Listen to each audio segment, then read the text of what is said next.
This is Cerebral Cinema. Movies of the mind. Cerebral Cinema and the WON Radio Network present to you Superwoman. Yes, Superwoman, the dynamic crime fighter. Superwoman, the champion of justice. Superwoman, who in truth is mild-mannered Chicago news reporter Emily Nesbacher.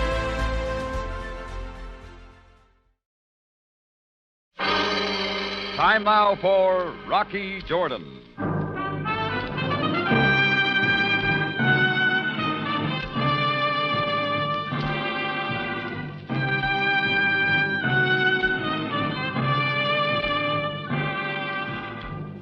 Not far from the Mosque Sultan Hassan in Cairo stands the Cafe Tambourine, run by Rocky Jordan. The Cafe Tambourine, crowded with forgotten men, alive with the babble of many languages.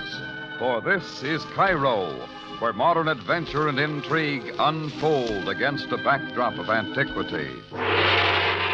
Tonight's story, Journey to Nashir.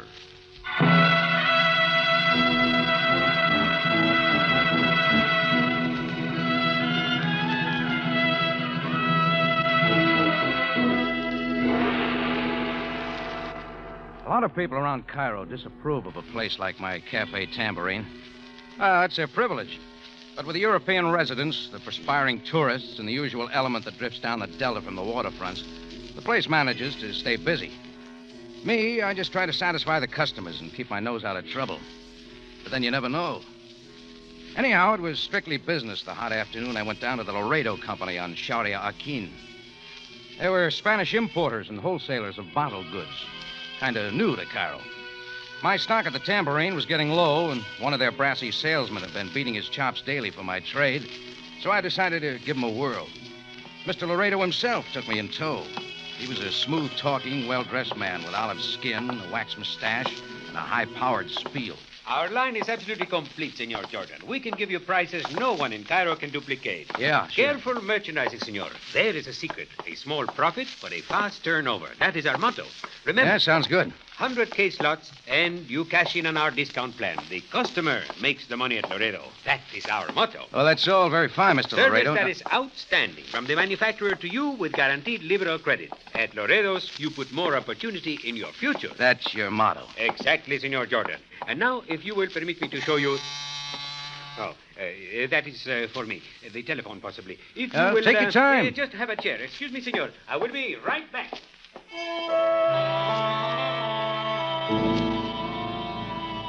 I didn't mind the wait. The rear of the wholesale house looked cool and inviting after the swelter of the street. So I wandered back, browsing among the cases piled and stacked everywhere. It looked like Laredo had just what I wanted.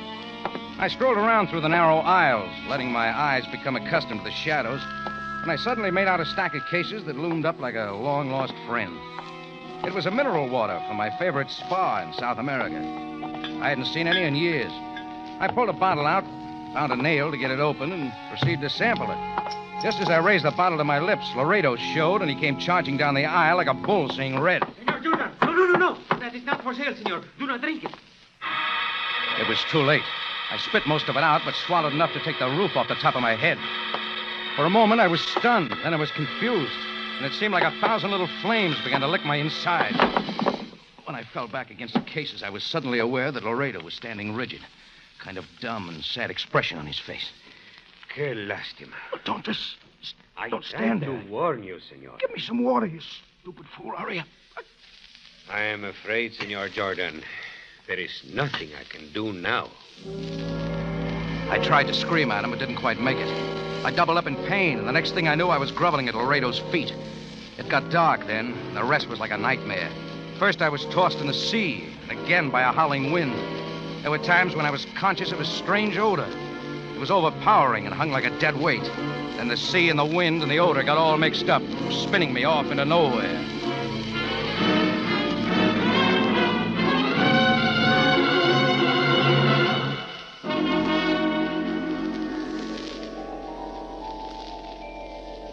When I came drifting back, my body was still and quiet.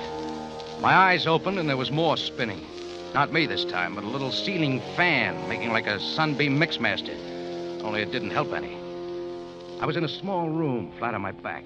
Here and there was sprinkled some white enamel. And there was another smell, like a hospital. I pulled my eyes to the window, and all I could see was sand. I went back to sleep for a while, and when I woke up again, the same burning was in my throat, and my lips were parched and dry. There was more white. Some of it moved.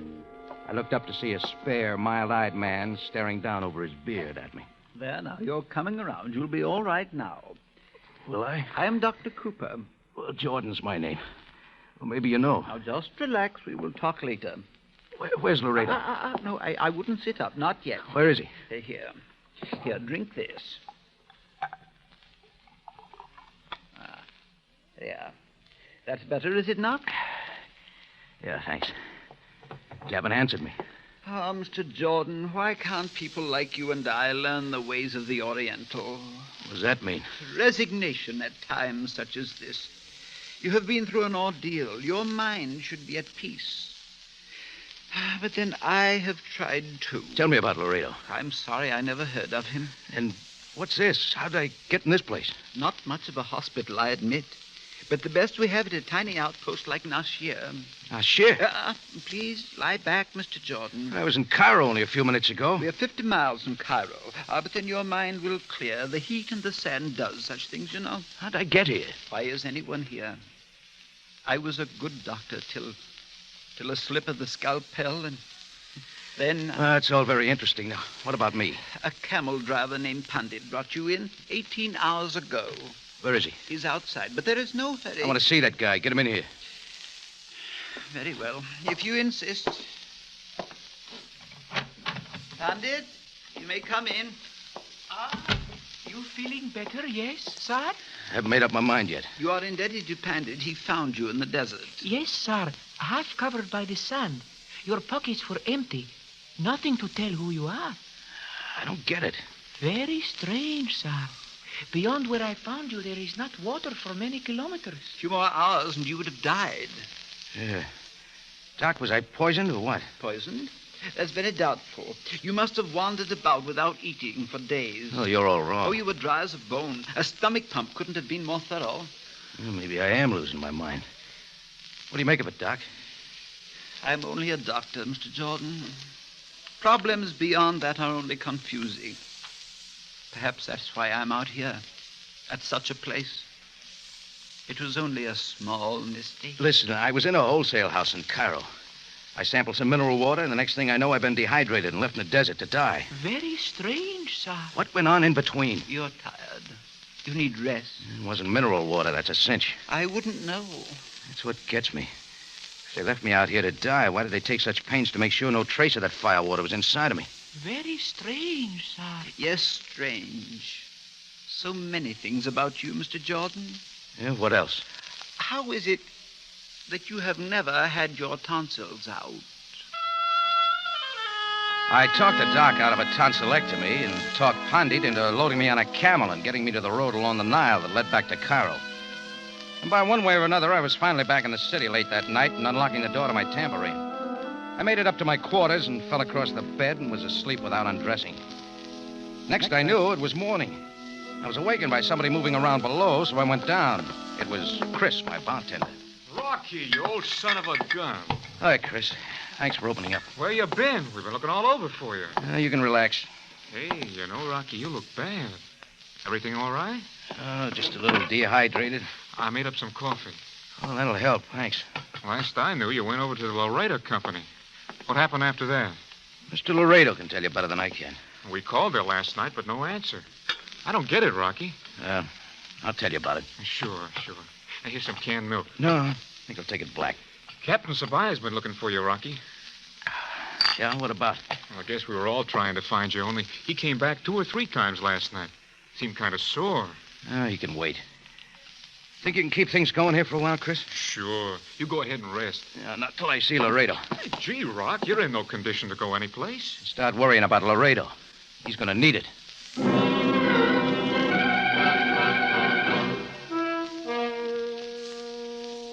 I grabbed a taxi a couple of blocks down, and 20 minutes later, I was at the Laredo Company. The front door was open, but nobody was around. Upstairs, I found Laredo's office. It was locked, but a couple of shoves snapped it open, and I was inside. It was empty, too. So I tried the next best thing and started rifling through the papers on top of the desk. There were some names on an appointment pad. I was looking them over when footsteps behind wheeled me around. A girl was standing in the doorway. She was dark and pretty and frightened. I couldn't tell if she was more scared of me or the gun she was holding. If you're looking for money, you will not find it there.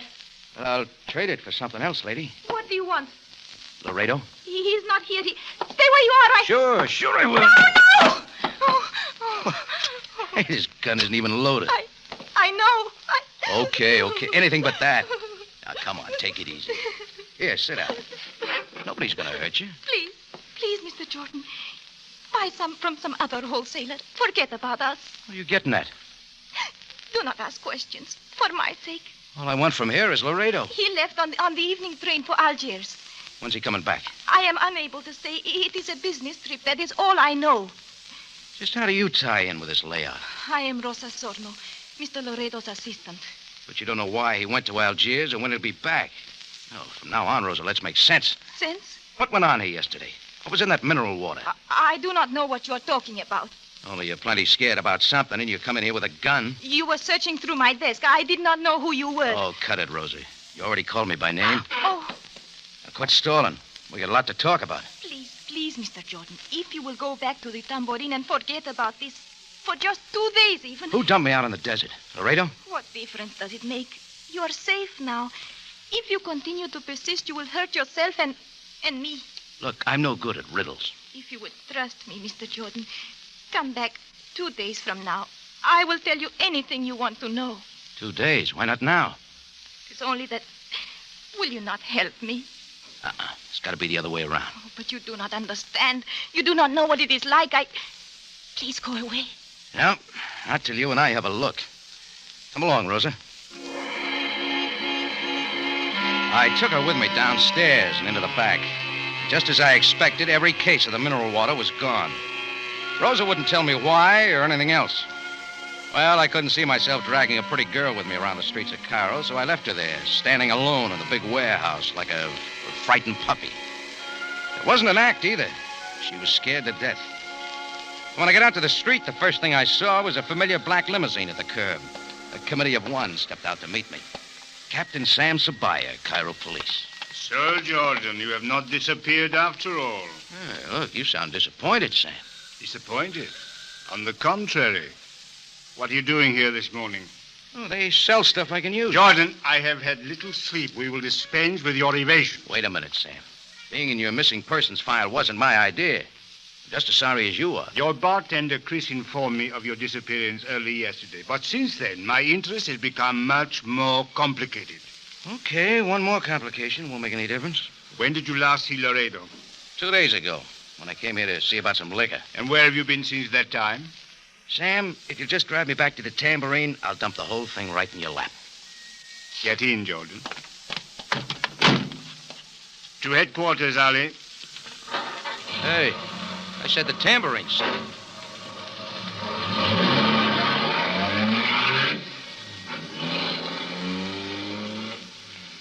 Proceed now, Jordan. What do you wish to tell me? Well, like I told you, I went to see Laredo about some liquor.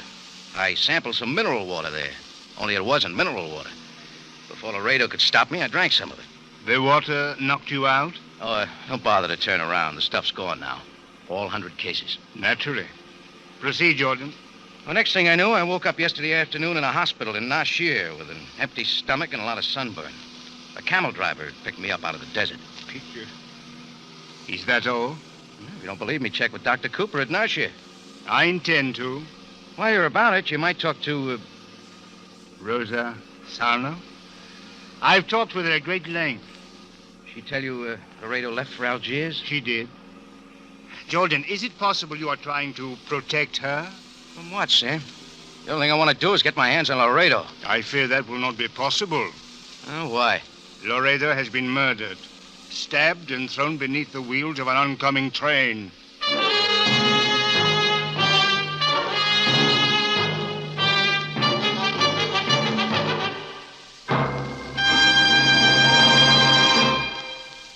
You are listening to Journey to Nashir, today's adventure with Rocky Jordan. Lux leaves you laughing. Yes, America's favorite dramatic show, Lux Radio Theater, bows off the air for the summer with one of Screenland's funniest comedies. Cary Grant and Betsy Drake re-tickle America with their original roles in Every Girl Should Be Married. Don't miss this fine screen comedy adapted for radio. You have a date with fun this Monday, tomorrow night at 6 over CBS, because that's the night Lux leaves you laughing.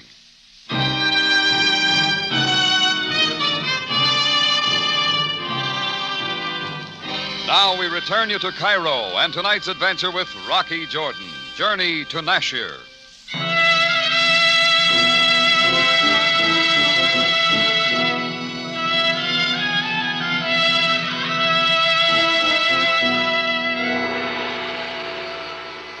Well, down at headquarters, I repeated my story to Sabaya while he looked at me like a kid that had just robbed the jam shelf. I couldn't tell whom he suspected most for Laredo's death, me or Rosa Sorno. There was nothing to hold me on, so Sam was off to check my alibi with a hospital up in Nashier, and I went on back to the tambourine. I drew a cold beer and sat down in my office with Chris and brought him up to date. Chris has the knack of being a good listener. Sure sounds crazy, Rock. Yeah. With a yarn like that, Sabaya wonders where I fit into Laredo's killing. What about the girl, Rose? Sorno? Yeah. Well, I got a hunch she's all right. But she's tied in somehow, and she's plenty scared. Well, 100 cases of mineral water don't disappear into thin air. And they were careful enough not to leave any trace of it, not even in my stomach, before they dumped me in the desert. Now, Chris, we'd be wasting our time. Yeah, it's a cinch whoever got you knocked out took care of Laredo. Maybe. Funny thing, just before I passed out... Yeah, Rock? There was a strange odor. I can almost smell it now. All I can smell is Cairo. Somehow it reminds me when I was a kid. Perfume, maybe. I don't know. What now, Rocky?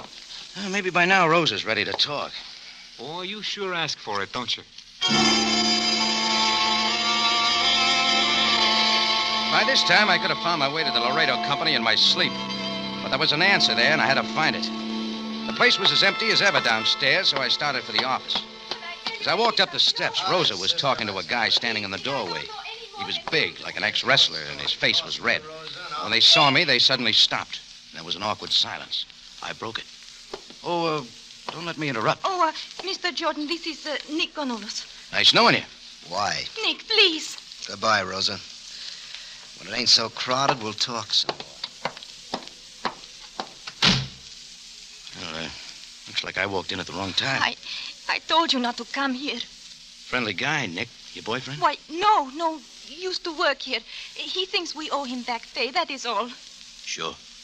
Rocky, if you would only leave me alone. Wait a minute. Smell something in here again. It's Platine, if that interests you. No, not the perfume. Something else. Just trying to connect it up. Oh, please, I do not understand. Maybe with Nick Conolos.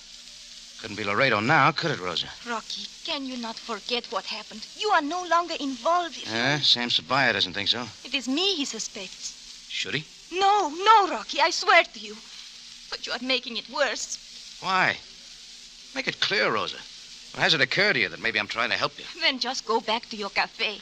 I will call you 2 days from now and tell you everything, I promise. What are you doing?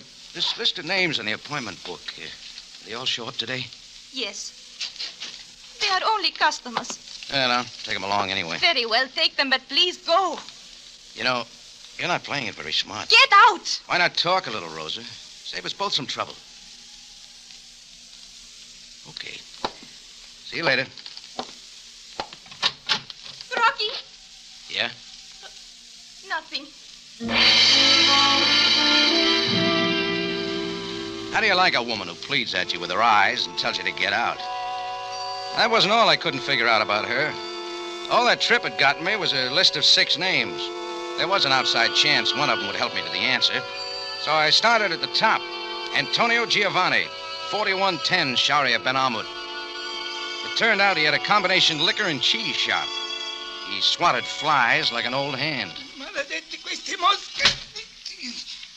What do you want, mister? It's about a Mr. Laredo of the Laredo Company. You know anything about him? Know anything about it? Sure, I wasn't there today. All the liquor I wanted. It flies. Yeah, I know. This is the first time you've been there? What are you, checking up on my credit? Tell him to send me a bill at the end of the month. All right, listen, forget about the liquor. Okay, so I cancel the order. Now get out and take the flies with you. Well, I scratched off the top name and went for the next. The name Aben Woodit. That led to a sort of tourist catch-all counter in the Muski Bazaar. It was presided over by a real pleasant old lady with her veil down. Ah, Busemwala Effendi. Sell me some information, lady. Ah, Inglesi. Mitza El Caid, yes? Yeah, sure. Look, it's about a Mr. Laredo. What's he selling you? Loredo? Assalamu alaikum, yes? Oh, I can tell we see eye to eye. Yes. Andi Dukan? Andi Nibi? Inta Fahimni, yes? After some more delightful conversation like that, I got out of the bazaar real quick. I found a street that might turn up a taxi, and just as I stepped to the curb, I felt hot wind on the back of my neck. And it wasn't from the desert. The way he jabbed the gun between my shoulder blades, I knew he meant business. Move toward the alley, Jordan. Oh, I like it better here, Canolas. Move. Well, if you put it like that. Not so fast. Do me a favor. Shut up. Sure, if that makes you happy. Talk. I never knew a man who talks so much. You even talk in your sleep. Yeah? You make me weary with talk. What do I say in my sleep, Nick? Just talk. Okay, Jordan. We stop here. You cut the cards. Shut up. Keep looking at the wall. With your hands up. Hey, my wallet's not in that pocket. Talk. Why don't you try the inside pocket? That's my idea. He stuck his hand into my inside coat pocket, and I swung around, caught him with the left of the head. I had to stay in close, but he wouldn't fight, only wrestle. He got a headlock and slammed me against the building. It got hazy, but I stayed inside his gun till all at once it came down on the back of my head. I hit the dirt for the 3 count. When I came up, Canolas was gone. I reached into my pocket for the list of names I'd taken from Laredo's office. All I came up with was a broken fountain pen. Now, that meant Canolas had plenty to do with this deal, and maybe Rosa Sorno, too. All I could remember was the scared look in her eyes. From the looks of things, I was the Laredo Company's best customer, because I went back there for the 3rd time that day. And this time, there was nobody there, not even Rosa. In the office was that same odor again, stronger than ever. In an ashtray by the window, I found it. A half-smoked dark brown cigarette. At that second, the door opened. You are making things difficult, Jordan. Oh, I'm just trying to help, Sam. Come on in. Indeed, I will. Where is the girl? She's not here. I got something else. Now, what has that to do with... Look at it. A Cubeb. Ever smoke one when you were a kid? Jordan, you are taxing my patience. Sam, whoever hauled me off in the desert is an asthmatic. They smoke these sometimes. Jordan! Look, the smell. It followed me all the way out to the desert. Jordan, there are millions of asthmatics. So how will it help us? Might narrow down the field, Sam. Jordan, the field is immense.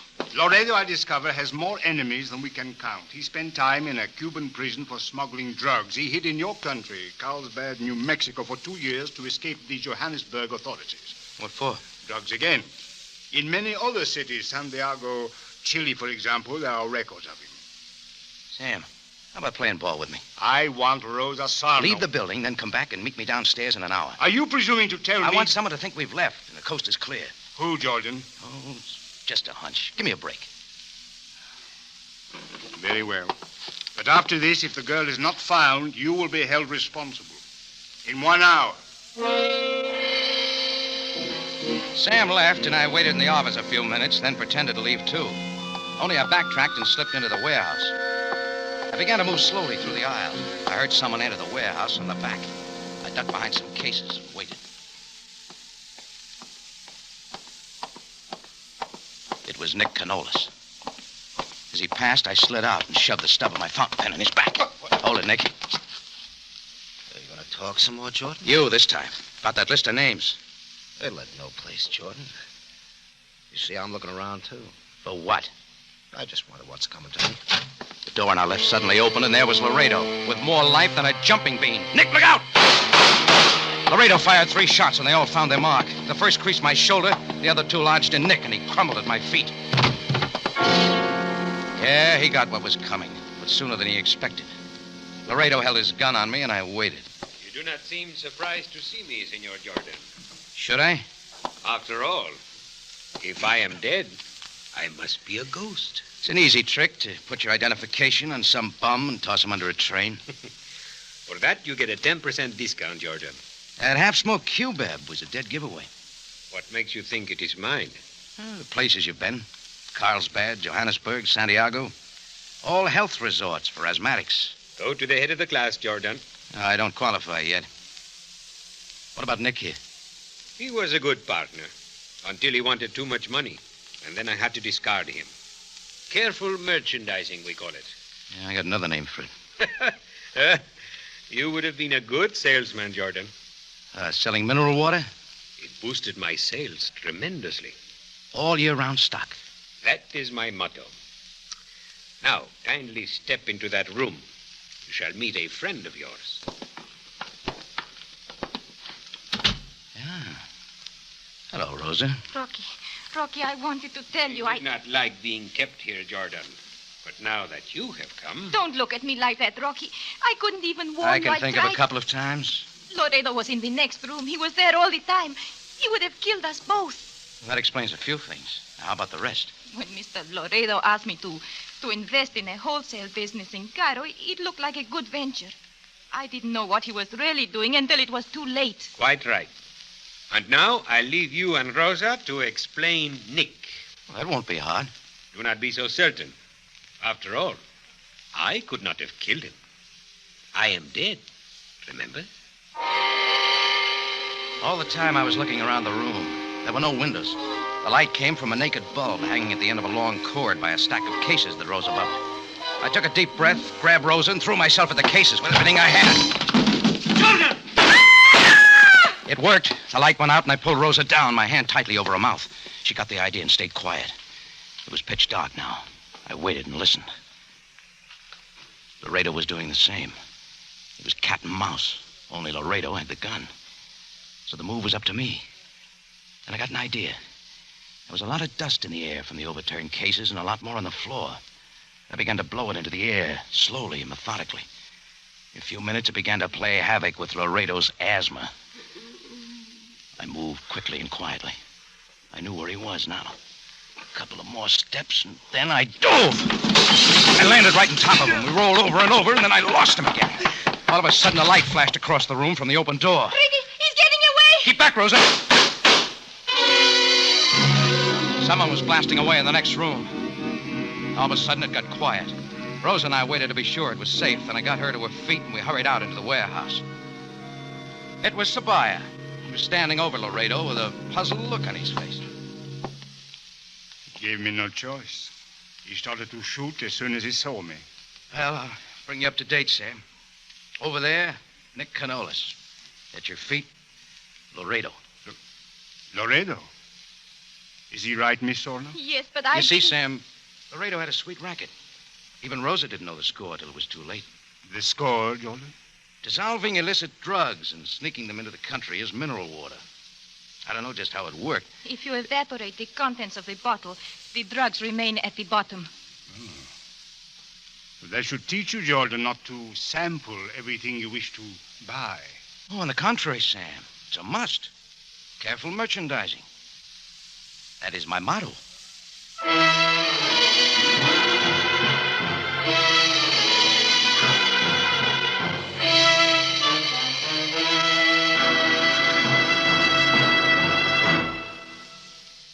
It's CBS, again at this same time next week for another story of adventure and intrigue, when we take you back to Cairo in the Cafe Tambourine, run by Rocky Jordan.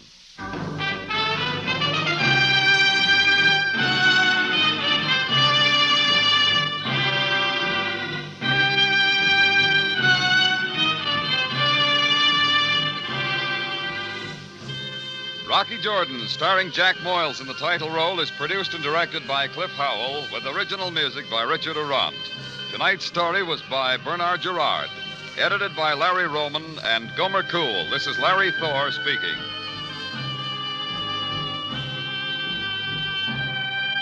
This is CBS, the Columbia Broadcasting System.